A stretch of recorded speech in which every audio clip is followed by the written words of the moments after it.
Today's topic is for all of you disciple makers in training. We're going to talk about the 5 steps to empowering somebody.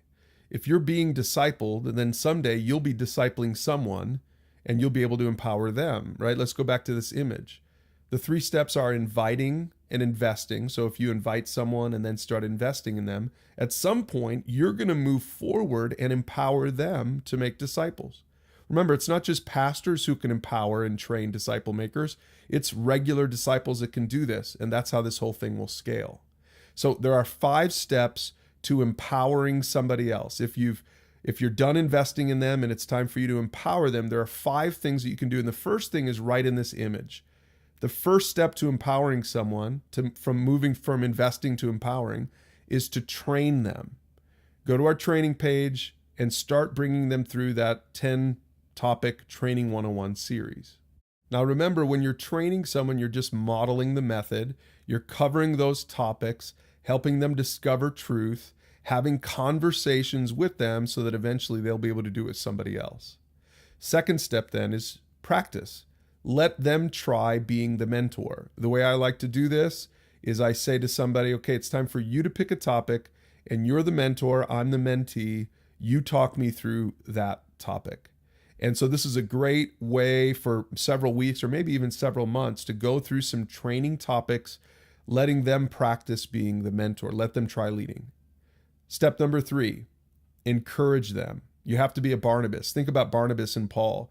Paul was an outsider. He was a newcomer. The Christian leaders at that time didn't really trust Paul because of his background, but Barnabas was that encourager. He encouraged Paul. He told Paul, don't give up on this. And even today, disciple making is really hard.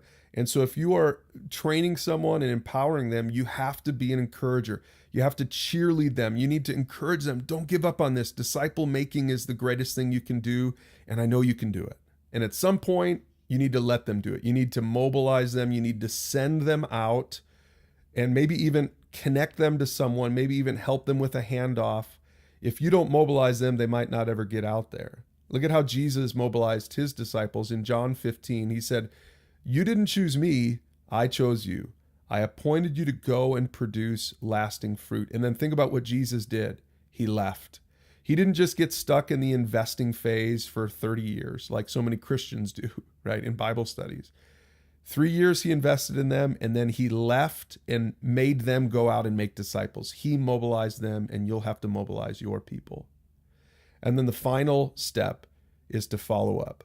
Once you mobilize them, once you sort of kick them out of the nest and they start discipling someone else, your job from then on is to follow up maybe every month, maybe every quarter.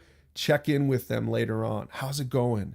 How's your discipleship relationship going? I remember when I became a dad, my relationship with my dad changed. He didn't stop being my dad. He checked in with me as a dad. We walked more shoulder to shoulder because we were both dads now. And that's what can happen with you if you can get to this 5th step. Remember, you can empower someone else to become a disciple maker.